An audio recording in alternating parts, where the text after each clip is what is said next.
ఇంకో ముఖ్య విషయం కూడా మీడియా ద్వారా ప్రభుత్వాన్ని అడగాలనుకుంటున్నాం.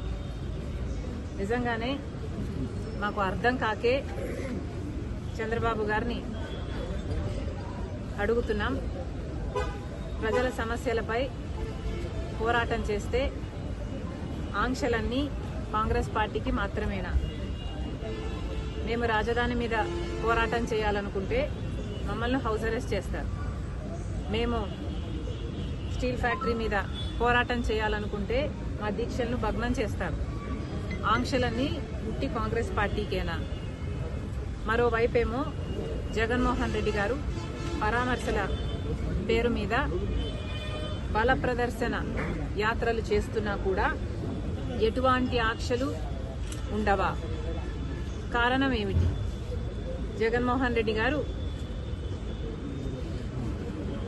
మోడీ గారి దత్తపుత్రుడు కాబట్టి ఆయనకి ఆంక్షలు ఉండవా? కాంగ్రెస్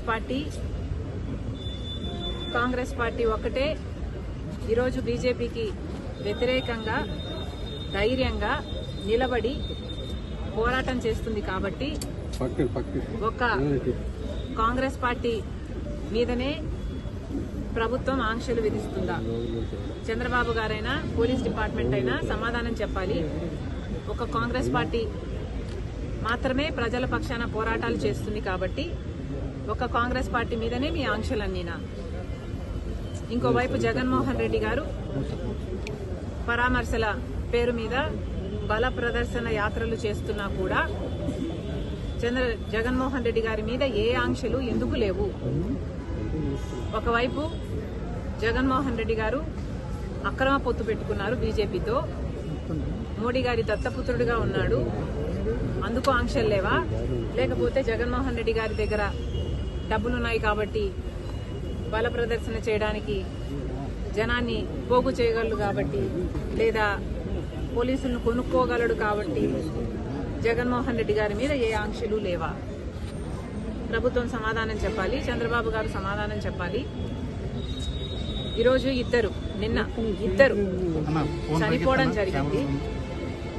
మరి దానికి బాధ్యులు ఎవరు? పోలీసులు 100 మందితో జగన్మోహన్ రెడ్డి గారికి అనుమతి ఇస్తే వేలల్లో 1000కి పైగానే జనం వచ్చారు. మరి పోలీస్ డిపార్ట్మెంట్ ఇంటెలిజెన్స్ ద్వారా మీకు తెలియలేదా? జగన్మోహన్ రెడ్డి గారు వచ్చిన తర్వాత ఈ జనం వచ్చారా? జనం అక్కడే ముందు నుంచే ఉంటే పోలీస్ డిపార్ట్మెంట్కు అక్కడే ఉండి అది గమనించుంటే మరి జగన్మోహన్ రెడ్డి గారు అక్కడికి రాకముందే ఎందుకు ఆపలేదు? కాంగ్రెస్ పార్టీకి మాత్రమే హౌస్ అరెస్టులు చేస్తారా? జగన్మోహన్ రెడ్డి గారికి ఏ ఆంక్షలు ఉండవా? బీజేపీ దత్తపుత్రుడు కాబట్టి, మోడీ గారి దత్తపుత్రుడు కాబట్టి, తెర వెనకాల పొత్తు పెట్టుకున్నాడు కాబట్టి, అక్రమ పొత్తు ఉంది కాబట్టి జగన్మోహన్ రెడ్డి గారికి ఏం చేసినా చెల్లుతుందా? ఇద్దరి ప్రాణాలు తీసినా చెల్లుతుందా?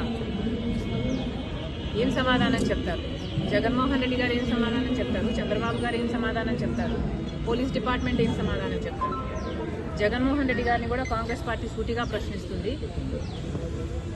బెట్టింగ్లో ఓడిపోయిన వాళ్ళకి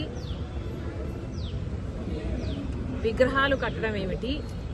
వాటికి ఒక పార్టీ అధినేతగా జగన్మోహన్ రెడ్డి గారు వెళ్ళటం ఏమిటి? సమాజం ఎటు పోతుంది? ఎటు తీసుకువెళ్తున్నారు? ఒక నాయకుడిగా జగన్మోహన్ రెడ్డి గారు ఏం చేయాలి? ప్రజల సమస్యల మీద పోరాటం చేయాలి. చంద్రబాబు గారిని నిలదీయాలి. సూపర్ 6 ఏమైంది అని అడగాలి. రాజధాని విషయంలోనైనా, వైజాగ్ స్టీల్ విషయంలోనైనా, పోలవరం విషయంలోనైనా, స్పెషల్ స్టేటస్ విషయంలోనైనా చంద్రబాబు గారు ఇంత అన్యాయం చేస్తున్నారు. మరి ఏమైంది అని ఒక్కసారైనా అసెంబ్లీకి వెళ్లి నిలదీసే దమ్ము జగన్మోహన్ రెడ్డి గారికి లేదు. కానీ ఇలా బల ప్రదర్శనలు చేసి